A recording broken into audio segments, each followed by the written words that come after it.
मैं अभी फिर से एक बचपन वाले एक केस में नॉट केस एक इंसिडेंट के बारे में पूछना चाहूँगा, जहाँ पे आपने कहा कि आप काफ़ी सारे रिमोट एरियाज़ में रहे बिकॉज़ फादर आपके एक गवर्नमेंट सर्विस में थे। तो उसमें आपने ज़िक्र किया कि मम्मी हैं और एक फ्रेंडली रिलेशन है। तो अभी जो मैं ऑब्ज़र्व करता हूँ कि ये जो फ्रेंडली रिलेशन की बात की, तो अक्सर यही चीज़ मिसिंग दिखती है। तो कहीं पे भी देखें it is mother and child relation वो दिखता है, बट वो फ्रेंडली रिलेशन जो कि एक बच्चे को आई थिंक जब थोड़ी अक्ल आ जाती है, समझ आ जाती है, तो वो ट्रांसफॉर्म होना चाहिए। मदर चाइल्ड ठीक है, बट एक फ्रेंडली रिलेशन जहाँ पे मदर की भी बाउंड्रीज़ वो क्रॉस करके बच्चे के साथ बात कर सकें और बच्चा भी बात कर सके, और the same should happen with father also. तो यस, यहाँ पे क्या फैक्टर्स हैं जो बेसिकली एक एज ए पेरेंट उनको रखने चाहिए या प्रैक्टिस करने चाहिए, और एज ए चाइल्ड बच्चे को भी प्रैक्टिस करने चाहिए? तो क्या फैक्टर्स हैं जो इस रिलेशन को फ्रेंडली रिलेशन में बदल सकते हैं? क्या करना चाहिए? मैं मेरा एक्सपीरियंस बताऊंगा जो मैंने मेरी लाइफ में एक्सपीरियंस किया है। स्पेसिफिकली मेरी मम्मा से, पापा ट्रांसफरेबल जॉब के कारण उनका टाइमिंग्स थोड़े अलग रहते थे, but still we had good relations with our father also. वो कोऑर्डियल थे, हम बात कोई भी कर सकते थे उनके साथ भी। शायद मेरी मदर के साथ जो सबसे बड़ी बात थी, जब हम लोगों ने उनके साथ कोई बात, कभी भी कोई बात हुई, उन्होंने हमें वो स्पेस दिया जहाँ पर उन्होंने हमें ये रियलाइज़ नहीं होने दिया कि हम अपनी मम्मी से बात कर रहे हैं तो हमें ये बात नहीं कर सकते या ये बात कर सकते हैं। उन्होंने हमें यही बात सिखाई थी शुरू से, तुम्हारी लाइफ में कोई भी चीज़ होती है तुम आके मुझसे शेयर करो। और उन्होंने वो स्पेस हमें उस तरीके से दिया कि अगर हमसे कभी कोई गलती होती थी तो हमें डांटती नहीं थी, वो हमें संभल के चलने को बोलती थी। लाइक फॉर एग्जाम्पल, अगर हमसे कोई चीज़ डैमेज हो जाती थी, जैसे छोटे बच्चे होते हैं उनमें डर कब आता है शुरू, कई बार कोई बच्चा अपनी एक्सप्लोरेशन की स्टेट में कोई गलती करता है, कोई प्रॉपर्टी का कोई हिस्सा उससे डैमेज हो जाता है, एंड वंस अगर अर्ली एज में पेरेंट्स उसको डांटते हैं, चीखते हैं, चिल्लाते हैं, तो उसके मन में एक डर भरने लगता है।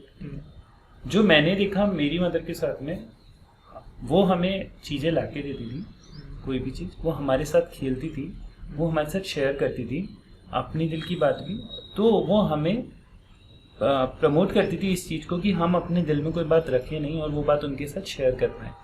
इवन जो हमारी एज होती है जहाँ पर हम लोग टीन एज में आते हैं, उस रिलेटेड अगर कोई बात हमारे साथ, हमें मदर के साथ डिस्कस करनी होती थी, तो वो बहुत ओपनली हमारे साथ बात करती थी। तो हमें वो चीज़ ढूंढने के लिए बाहर जाने की ज़रूरत नहीं पड़ती थी।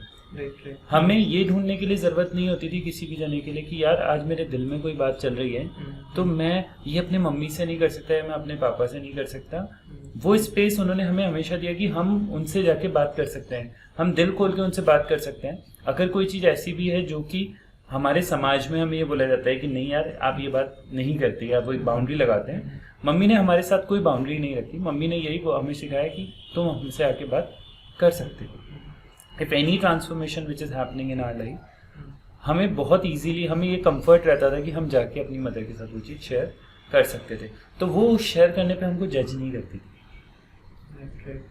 There have been certain incidences जो अगर मैं आज किसी से बात बोलता हूँ तो मुझे बोलते हैं अरे ये बात आप अपने पेरेंट्स से शेयर कर लेते हो, या आपने ये बात उस एज में अपने पेरेंट्स से शेयर की थी, और मैं उनको बोलता था हाँ, क्योंकि वो एक ट्रस्ट था। उन्होंने जो हमें संस्कार दिए थे उनके साथ उन्होंने बस हमें यही चीज़ सिखाई थी कि बेटा रास्ते आपको चूज करने, सही या गलत आपकी आत्मा आपको बताती है।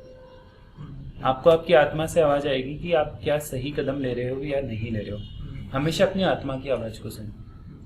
तो हमारा जो ब्रेन का डेवलपमेंट है, मेरी मदर ने शुरू से इस तरीके से करवाया हमें कि हमें सही और गलत का एहसास दिलवाया उन्होंने, ना कि प्रॉफिट और लॉस का।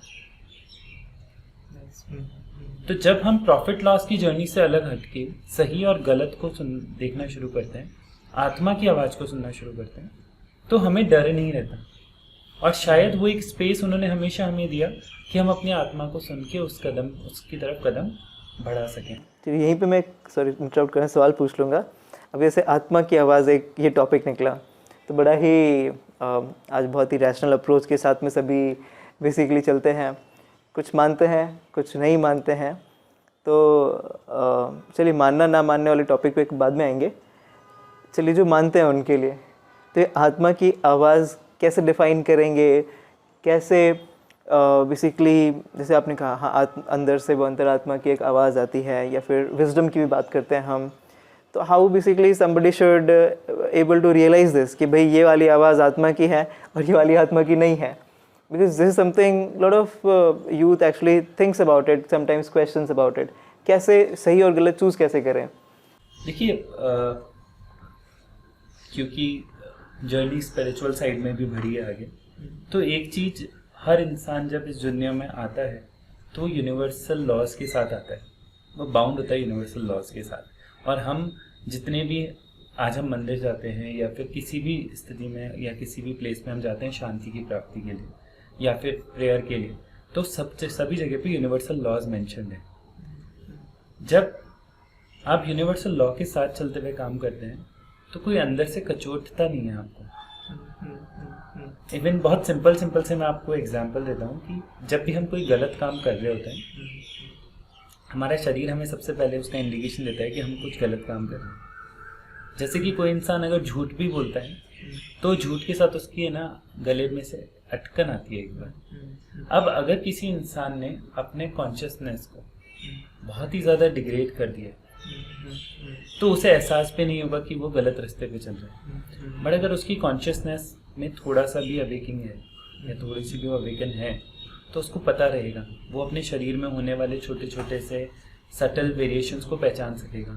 मैं आपको छोटे छोटे से एग्जांपल दे सकता हूँ। जैसे कि अगर हम कभी गुस्सा करते हैं, जब हमें क्रोध आता है, तो क्रोध जब आएगा और इंसान वो क्रोध एक होता है शाउट करना और एक होता है अंदर से क्रोध करना, ठीक है। जैसे फॉर एग्जांपल एक माता अगर अपने बच्चा जो स्टोव के पास में जल सकता है तो माता चिल्लाती है उसके ऊपर उसको रोकने के लिए, उसमें क्रोध नहीं होता, उसमें चिल्लाहट होगी, उसमें तड़प होगी कि कहीं बच्चा जल ना जाए। लेकिन अगर क्रोध है तो क्रोध के साथ क्या होगा कि आपके अंदर एक जलन महसूस होगी, आपकी हार्ट बीट फास्ट हो जाएगी, आप पैल्पिटेशन आप महसूस करोगे। सो ये आपके बॉडी का एक सिग्नल है जो आपको ये बताता है कि भाई कुछ तो गड़बड़ है, आप इक्विलिब्रियम की पोजीशन से हट रहे हो। ये एक छोटा सा सिग्नल है जो हर इंसान को मिलता है। सिमिलरली अगर हम कभी भी कोई बात झूठ बोलते हैं, जैसे ही हम झूठ बोलेंगे हमारा ये हिस्सा थोड़ा सा अटकता है, गले में कुछ अटकन आती है। आप सब देखेंगे अपन बचपन से है ना कहते हुए आए हैं कि यार हम कसम खाते हैं तो हमारा हाथ बाय डिफॉल्ट कहाँ जाता है, राइट, बाय डिफॉल्ट जाता है। कभी किसी बच्चे से पूछने की कोशिश करेगी यार यहाँ ही क्यों जाता है हाथ, यहीं क्यों जाता है, ठीक है। तो इसके भी पीछे बहुत नियम है। हमारा एक चक्र होता है यहाँ पर जिसको बोलते हैं विशुद्धि चक्र। अब विशुद्धि चक्र का काम है कि उसके नीचे से सिर्फ शुद्ध चीज जा सकती है। वो कोशिश करता है कि उससे शुद्ध चीज ही जाए। तो क्योंकि जैसे ही हम कुछ गलत बोलते हैं तो ये चक्र हमारा हमेशा अपने आप को ब्लॉक, उस चीज़ को ब्लॉक करने की कोशिश करता है। वो कोशिश करता है कि यार आप गलत चीज़ का साथ नहीं दें।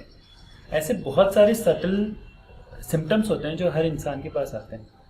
आप जब भी कोई गलत कदम उठाने की कोशिश करते हो अपनी ज़िंदगी में, नो मैटर उसमें प्रॉफिट हो रहा होगा, अगर आपकी कॉन्शियसनेस अवेक है और आपको पता है कि आप किसी का गलत करके कर रहे हो, एक ना एक सिग्नल आपकी बॉडी आपको देती है कि आप कुछ गलत कर रहे हो। अगर किसी को वो सिग्नल्स नहीं आइडेंटिफाई करना भी आता है तो यूनिवर्सल लॉज हर जगह में मौजूद है। जब आपको कंफ्यूजन हो रहा है आप यूनिवर्सल लॉ को फॉलो करें। जैसे ही आप यूनिवर्सल लॉ को फॉलो करते हैं सही और गलत की तरफ आप जाएंगे, लेकिन प्रॉफिट और लॉस की तरफ नहीं।